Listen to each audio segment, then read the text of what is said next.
Hey everybody, it's Vinny. I'm joined by Fernando, online producer. How you doing, Fernando? Really good, thanks, Vinny. We're looking at Dragon Age Awakenings. We have a lot to talk about. So, I beat the Blight already. What happened? I rather miss the whole Darkspawn killing thing. After the Blight, everybody assumed that the Darkspawn would just disappear, go back underground, Heck yeah. and they didn't. They didn't. So something else is keeping them out here. There's rumors of a sentient Darkspawn. He talks, he thinks. There's a real face of evil now that you're going to have to deal with. And you got to figure out what's going on. Let's just say some things happened at the end of Dragon Age that would preclude me from bringing my character back into the world. How are you guys... This takes place after Dragon Age Origins, obviously. That's right. So how are you guys working with that? So that's an interesting one, and in a sort of a rare thing is we're actually going to pretend that didn't happen. So the way You're that retconning my we character? wrestled on this quite a lot, and really what it came down to is that if you are okay in bringing that character back, then we're okay with it. It's not a particularly elegant solution, but I think the really important part is you've invested a lot of time into that character. There's a lot of decisions and choices that you made as part of Origins, and you want to bring that investment in time to Awakening and see what kinds of changes that's going to make. And we didn't want to keep that from you. We also didn't want to force you to like replay it all just to not have to do that at the end. So it's kind of one of those things that if you want to go ahead and do that, it's fine. The game will support it, and you will just have survived somehow. If you don't want to do that, one of the things that we allow you is you can now create a brand new character. And in this case, you're going to be an elite warden commander from a neighboring country of Orlais. You were part of the Imperial Court there. You're kind of sort of set to take over the Ferelden wardens because they're largely been decimated after the Blight, the story of Origins. And you're going to have to take that over and sort of rebuild the order. You've been sort of cast down to pick who you're going to recruit. You're going to have to figure out whether or not to risk putting them through the joining, because not everybody makes it through. And you're going to have to really kind of figure out what's happening with these Darkspawn. How much more can we upgrade our characters? And there are new skills and stuff to learn. There is. So we're raising the level cap, and along with that, we're bringing tons of new things that you can do.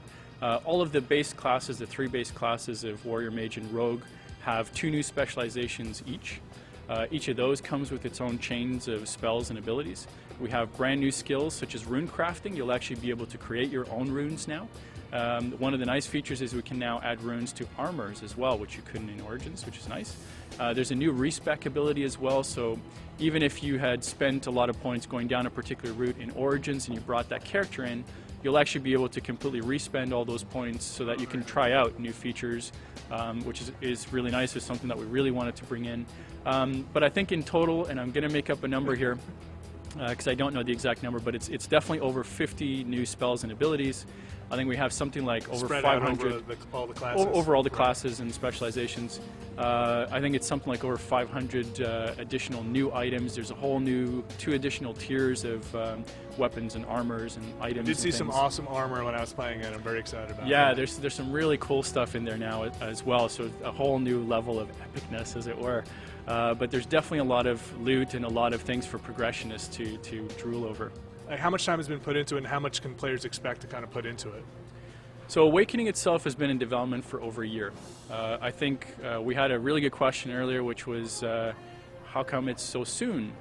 And when you put it into those kinds of perspectives, where actually it's been in development for over a year, you realize that actually this is almost like a full game. I think the most fair thing to say would be, just like with Origins, nobody's going to be disappointed with the amount of content in this. It's as big as most full games.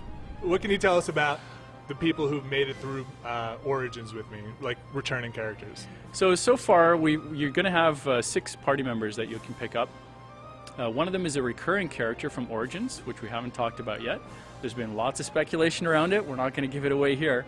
But 3 of the characters that we have announced is Anders, Valana, and Sigrun.